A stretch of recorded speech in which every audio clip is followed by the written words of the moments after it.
రేపే ఆషాఢ శుక్రవారం ఎంతో పవిత్రమైనటువంటి రోజు. మనకు ఆషాఢ మాసంలో వచ్చేటటువంటి మొట్టమొదటి శుక్రవారం కాబట్టి, ఈ రోజున మీరు ఎంతో శక్తివంతమైనటువంటి తులసి చెట్టు మీద ఇది చల్లితే చాలు. మీకున్నటువంటి కష్టాలు, ఆర్థిక సమస్యలు, అప్పుల బాధలు అన్నీ కూడా తొలగిపోయి, ఆ లక్ష్మీదేవి యొక్క అనుగ్రహంతో మీరు కోటేశ్వరులుగా మారతారు. ఎందుకంటే ఈ ఆషాఢ శుక్రవారం అనేది అంత శక్తివంతమైనది కాబట్టి. ఆషాఢ మాసం అంటే ఎంతో పవిత్రమైనటువంటి మాసం అండి.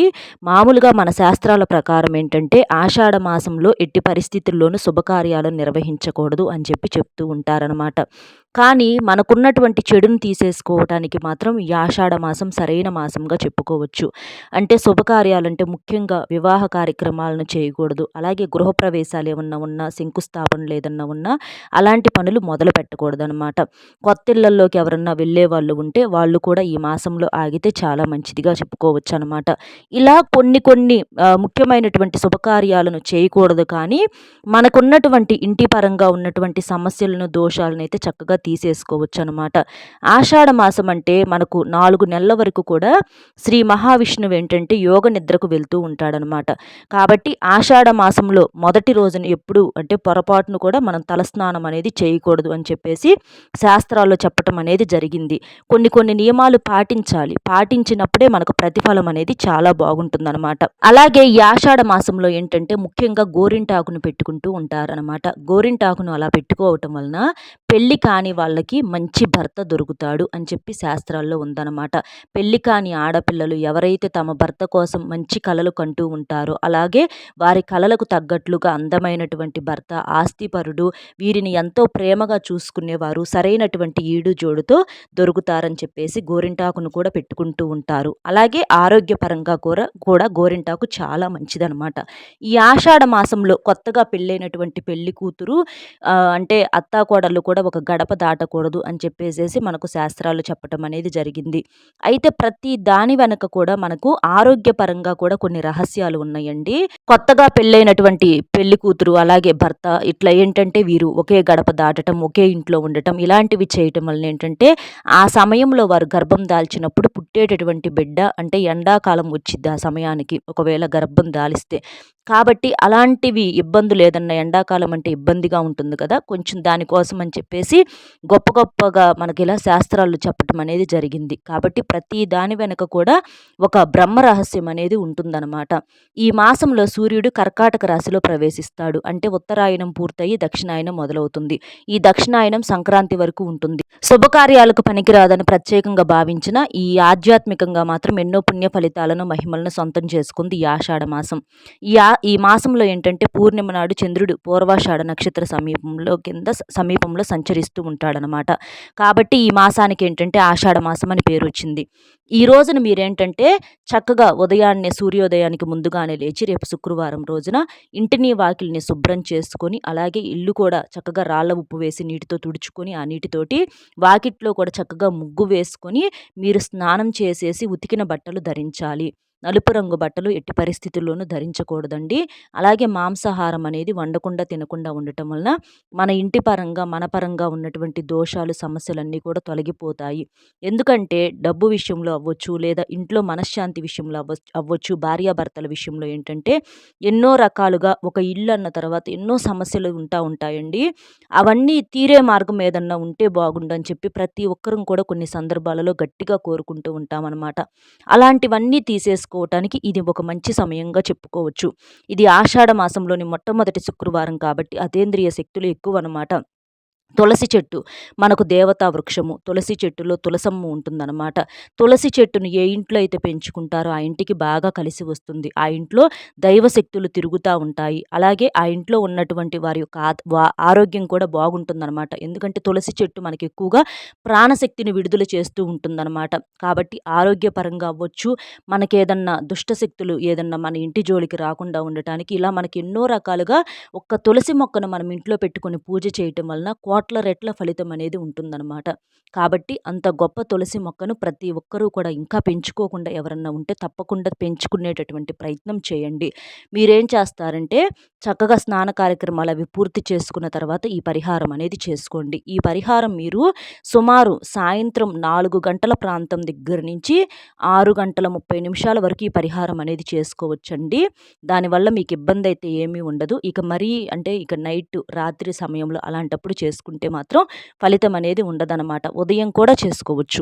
ఇలా మీరు ఉదయం తెల్లవారుజామున అలాగే సాయంత్రం మనం చెప్పుకున్నటువంటి సమయంలో అంటే 4 గంటల దగ్గర నుంచి 6 గంటల 30, 6 గంటల 45 నిమిషాల ప్రాంతం వరకు చేసుకోవచ్చు. తర్వాత తులసి చెట్టుకు నీళ్లు పోయటం కానివ్వండి, లేదా తులసి ఆకులు గిల్లటం కానివ్వండి, ఇలాంటివి పొరపాటును కూడా చేయకూడదనమాట. ఎందుకంటే అది మనకు పాపం తగులుతుంది.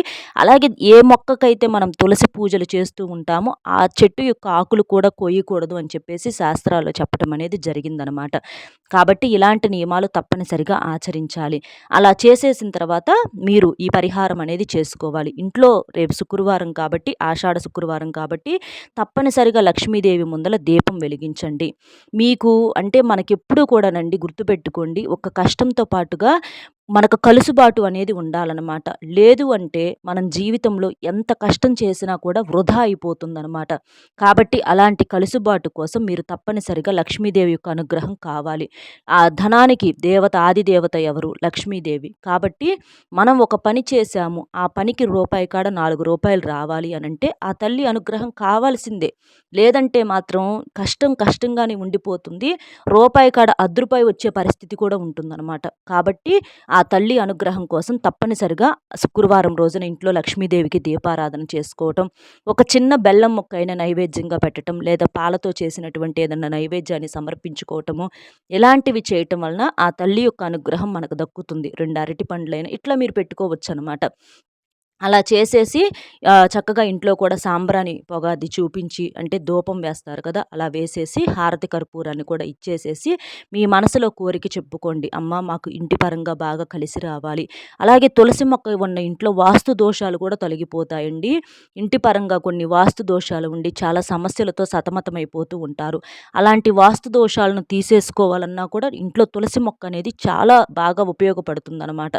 కాబట్టి అలా చక్కగా మీ సంకల్పం చెప్పుకొని మీ భర్త సంపాదన పెరగాలి, మీకు బాగా కలిసి రావాలి, అన్నీ ఏదన్నా ఉన్నా కూడా తీరిపోవాలి, మేము కొత్తగా ఒక గృహ నిర్మాణం చేసుకోవాలమ్మా, మేము కూడా జీవితంలో ఎదగాలమ్మా, తల్లి మా కష్టాన్ని కూడా గుర్తించమ్మా, నీ చల్లని చూపు మా మీద కూడా ఉంచమ్మా అని చెప్పి ఆ తల్లికి చక్కగా దండం పెట్టుకొని ఇంట్లో దీపారాధన చేసుకొని మీరు చక్కగా మళ్ళీ తులసి మొక్క దగ్గర కూడా దీపం వెలిగించండి.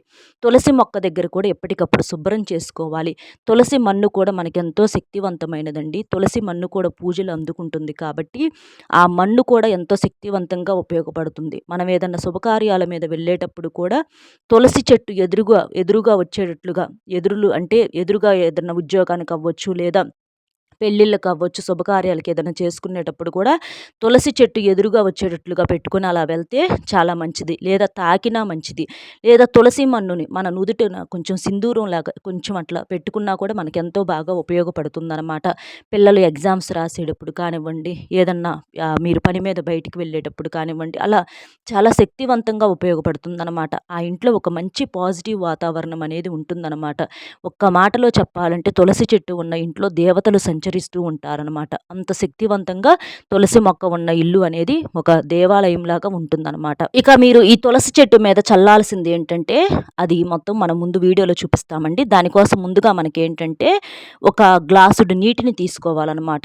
గ్లాసుడు నీటిని, స్వచ్ఛమైన నీటిని, ఎవ్వరు తాగని నీటిని, ఎవ్వరు వాడని నీటిని, ఒక గ్లాసుడు నీటిని తీసుకోండి. గాజు గ్లాస్తో తీసుకోండి. మనకు గాజు గ్లాస్ ఏంటంటే చాలా బాగా ఉపయోగపడుతుందన్నమాట.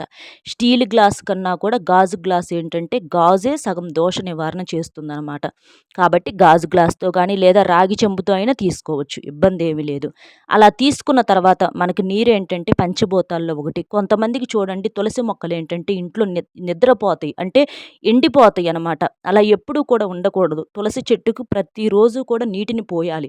అలా పోయాలి. అలాగే పాలను కూడా పోయొచ్చు. పాలను కూడా పోయటం వలన మనం పాలు తాగితే పిల్లలకు కానివ్వండి, పెద్దలు కానివ్వండి బలంగా ఎలాగైతే ఉంటారో అలాగే తులసి మొక్కకు కూడా మీరు పాలు పోయటం వలన మొక్క ఏంటంటే గుబురుగా పెరుగుతుందనమాట. తులసి మొక్క మనకి ఎంత బాగా పెరిగితే మనకి ఇంట్లో సంపద అనేది అంత బాగా కలిసి వస్తుందనమాట. తులసి మొక్క ఎండినట్లుగా ఉంటే ఆ ఇంట్లో సంపద కూడా అలాగే ఉంటుందనమాట. డల్‌గా ఉంటారు. అలా కాకుండా మీరు తులసి మొక్కను పెంచే విధానాన్ని బట్టి మీరు అంటే దానికి చక్కగా ఇట్లా పాలు పోయటము, నీటిని సమర్పించటము, దానికి కూడా కొంచెం అంటే ఏదన్నా మనం ఆహార పదార్థాలు తీసుకున్నప్పుడు చక్కగా ఒక చిన్న జ్యూస్ లాంటిది అంటే ఒక చిన్న యాపిల్ ముక్కలు లాంటివి ఇలాంటివి కొన్ని కొన్ని వేయటం వల్ల ఎరువుల్లాగా మనకి తులసి మొక్క కూడా బాగా పెరుగుతుందనమాట. అంటే ఎక్కువగా కాకుండా సింపుల్‌గా కొంచెం అలా తాకించటం వల్ల మనకి తులసి మొక్క అనేది బాగా గుబురుగా పెరగటానికి అవకాశం అనేది ఉంటుంది. కాబట్టి ఇలాగా ఈ రోజున కూడా మీరు తులసి చెట్టు మొదట్లో ఇలా పోయటం వలన మీకు తులసమ్మ బాగా గుబురుగా పెరగటానికి, అలాగే మీకు ఐశ్వర్యాన్ని బాగా ఇవ్వటానికి చాలా చక్కగా ఉపయోగపడుతుందనమాట. కాబట్టి మీరేం చేస్తారంటే, ఆ గ్లాసుడు నీటిలో వచ్చేటప్పటికి చిటికెడు గంధము తీసుకోండి. గంధము మంచి గంధం ఉంటుంది కదండీ! అది తీసుకోండి. గంధం ఏంటంటే పవిత్రమైన పదార్థం, శుద్ధి అయిన పదార్థం, దైవానికి నివేదన చేయబడినటువంటి పదార్థం కాబట్టి చిటికెడు గంధం తీసుకోండి. ఎక్కువ అవసరం లేదు. గంధం అలా వేయటం వల్ల ఏంటంటే మనకి ఈ తులసి చెట్టు దగ్గర ఏదన్నా దోషాలు ఉన్నా, చెడు ఉన్నా కూడా దాన్నంతటిని కూడా గ్రహించేస్తుందనమాట. కాబట్టి చిటికెడంటే చిటికెడు గంధం వేయండి. తర్వాత చిన్న బెల్లం ముక్క అండి. పెద్దదొద్దు. ఒక చిన్న బెల్లం ముక్క చాలు.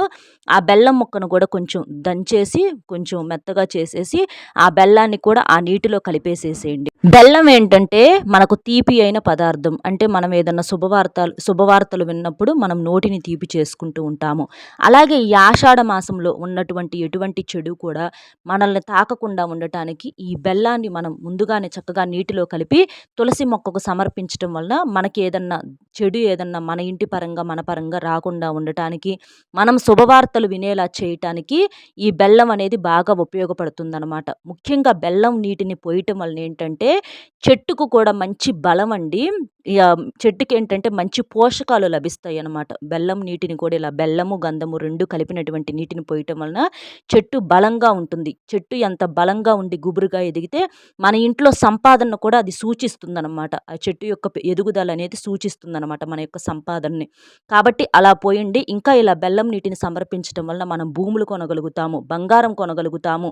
మనం ఏదన్నా పొలాలు ఇట్లా గృహ నిర్మాణం ఏదన్నా చేయాలన్న కోరిక ఉంటుంది. ఇలాంటి కల కూడా తీరుతుందనమాట. కాబట్టి ఇలా గంధము, బెల్లము కలిపినటువంటి నీటిని తులసి చెట్టు మీద కొంచెం చల్లి, తులసి చెట్టు మొదట్లో మిగిలిన నీటిని వ్రేళ్ళన్నీ తడిచేలాగా పోయండి. ఇలా పోయటం వల్ల చూడండి తులసి చెట్టు చాలా బాగుంటుంది. ఆరోగ్యంగా పెరుగుతుందనమాట.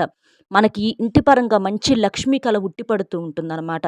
కాబట్టి అలా తులసి చెట్టు ఎంత ఒత్తుగా పెరుగుతూ ఉంటే అలా లక్ష్మీదేవి ఇంటి లోపలికి అడుగు పెడతానికి అవకాశం అనేది ఉంటుందనమాట. చక్కగా నీటిని పోసేసి కాస్తంత సాంబ్రాణి పొగ చూపించి అలాగే హారతిని కూడా ఇవ్వండి. తులసి చెట్టు చుట్టూతా 11 ప్రదక్షిణలు చేయండి. ఇలా చేసి చూడండి మీరు పట్టిందల్లా కూడా బంగారం అవుతుంది.